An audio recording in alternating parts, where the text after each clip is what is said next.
قانون کی اطاعت کو عمل کر کے دکھانے والا رسول مانی پوچھتی ہے حضور یہ آپ خدا کے قانون کے مطابق حکم دے رہے ہیں یا صرف مشورتاً کہہ رہے ہیں؟ ضرورت یہ بھی تربیت نبوی جی کا نام یہ تو نبی ضرورت ہو رہی ہے مددار تم کون کس کو کہہ رہا ہے؟ قانون حکم دیتے ہیں پھر تسلیم ہم ہے دل میں بھی قرآن محسوس نہیں ہوگی کہنے والے کے لیے کیفیت ہے کون سی بات یہ کہا جاتا ہے کہ تم جانے پوچھنے والے رہنے کا جا جاؤ نہیں برابر قانون کا حکم نہیں میرا مشورہ ہے اب برہرہ کہتی ہے کہ حضور پھر میں اپنے حالات کو آپ سے بہتر جانتی ہوں یہ بھی ہنس کے چل دوں آپ بھی ادھر سامنے چلے اللہ قانون کی اطاعت حکم کی اطاعت نہیں یہ سکھائی تھی قانون کی اطاعت یہ پھر کہنے والا کہ تم تو ایک طرف رہو میں بھی اگر اس کے قانون سے پرتابی کروں تو یاد رکھیے میں بھی عذاب جان عظیم سے تمہاری طرح ڈرتا ہوں تمہاری طرح ڈرتا ہوں قانون کی اطاعت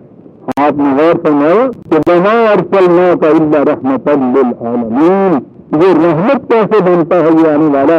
یہ اس طرح سے بنتا ہے کہ دھاندلیوں والے لا قانونیت والے لا آئینیت والے نظام کے بدل کے خالص ترین کا نظام نافذ کرتا ہے ان فی ھذا لبلاغا لقوم عابدین وہ قوموں کے جنہوں نے بہرحال کسی کانسٹیٹیوشن کے مطابق آئین کے مطابق زندگی بسر کرنی ہے ان کے لیے اس کے اندر بڑی عظیم حقیقت کا عقیدہ ہے اور یہ وہ حقیقت ہے جس کی بنا پر یہ رسول عالمین کے لیے اقوام عالم کے لیے رحمت بن کے آیا ہے جو قوم بھی یہ روش اختیار کرے گی خدا کے دیے ہوئے ابدی عدل قوانین اور اطاعت صرف ان قوانین کی کسی فرد کے حکم کی نہیں یہی قوم ہے جس کے لیے یہ رسول رحمت بن جائے گا اور جہاں پھر لاقانونیت آ جائے گی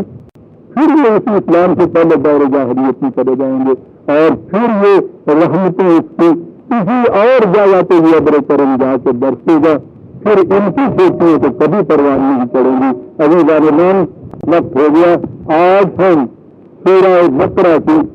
آیت 247 آئے خدا کرے کہ جو نقطہ میرے سامنے تھا تھوڑے سے وقت میں اس کی وضاحت کر دیا ہوں کوئی بات اگر پشنا رہ جائے تو میں کہا کرتا ہوں کہ آپ جس وقت جی چاہیے پہلے وقت میں کرتے میرے پاس آئیے میں پھر اور زیادہ وضاحت کی کوشش کروں گا معاملہ بڑا اہم ہے اطاعت خدا کے عطائی قوانین